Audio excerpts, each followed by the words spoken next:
موجودة في داخل نادي كفر الشيخ، بنتعرف منهم النهاردة عن انطباعاتهم عن النادي وعن مجلس الإدارة بعد مرور سنة على مجلس الإدارة الحالي. رأيكم إيه في أداء المجلس؟ والله المجلس المرة دي متميز عن المجالس التانية، يعني القعدة الجميلة اللي احنا قاعدين فيها ديت ما كانتش موجودة قبل كده، والكراسي الجديدة دي برضو ما كانتش موجودة قبل كده، وانا شايف ان الاهتمام بالنادي الاجتماعي اكتر من المجالس اللي فاتت قبل كده. انت شايف حضرتك ان الخدمات اللي كنت بتتمناها كعضو عامل بقت موجودة في النادي؟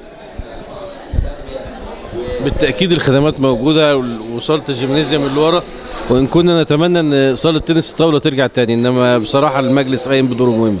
كابتن أسامة وكابتن خالد، ولو إنه مأخر علينا الرحلات شوية بس مش مشكلة، يعني إحنا في انتظار الرحلات اللي جاية. مثلا عايزين مراجيح للأولاد، النادي برضو عايز يوسع شوية عشان بيبقى العدد كبير قوي في الصيف، الناموس بيهرينا الحقيقة في الصيف يعني.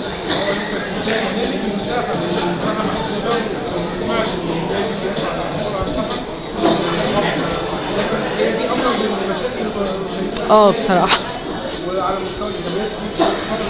طبعا، يعني القاعة دي مثلا كانتش موجودة قبل كده، الكراسي برضو طوروا النادي، برضو وسع شوية إلى حد ما برضو عن الأول يعني.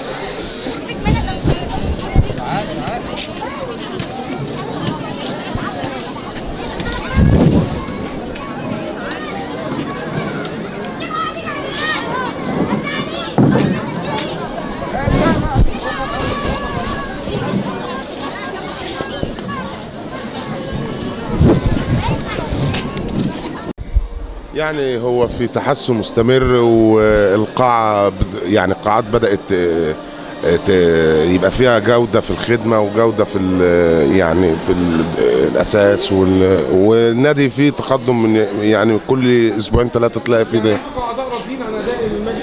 فوق 90% مبدئيا يعني. أبرز السلبيات أو الحاجات اللي والله احنا مجلس الاداره بقياده المهندس اشرف ابو حليمه عاملين طفره في النادي كويسه يعني، ودي الاعضاء كلهم ملاحظينها يعني، والدليل على ذلك ازدحام النادي النهارده بالاعضاء ده حاجه ايجابيه للنادي ككل يعني. لكن مفيش حاجه حضرتك مش هي بس احنا بنتكلم على المكان اللي احنا قاعدين فيه، تم تجديده بالشياكه اناقه بالغه قوي. عايزين الاناقه دي تمتد لحديقه النادي، اهتموا بس بالطاولات تجديدها والكراسي، اللعبات المختلفه عايزين من بدء من الموسم الجاي ان شاء الله في ظل رئاسه اشرف ابو حليمه رياضيا نشوف نادي كفر الشيخ الرياضي في الدرجه الاولى او الدرجه الممتازه ان شاء الله السنه الجايه. وانت حبيبي تقول لي ايه اللي انت عاجبك في النادي وايه اللي مش عاجبك في النادي؟ اللي عاجبني في النادي انهم زودوا الصاله دي وهيجددوا حمام السباحه. اما بقى من السلبيات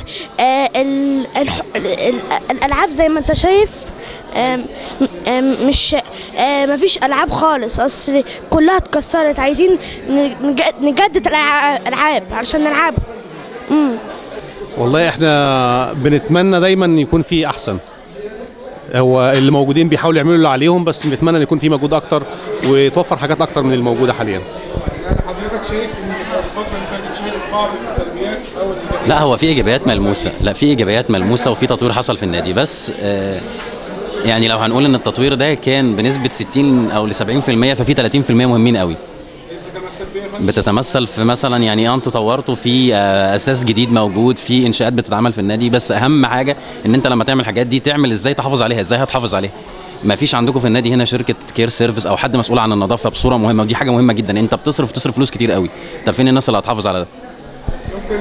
بالنسبه للاطفال الالعاب قليله شويه، بس بالنسبه للمراه النادي الكويس ومكان محترم وقاعده كويسه ومناسبه ان احنا نقعد فيه. شايف حضرتك النادي بيوفر كل الانشطه والحاجات اللي انتوا عايزينها؟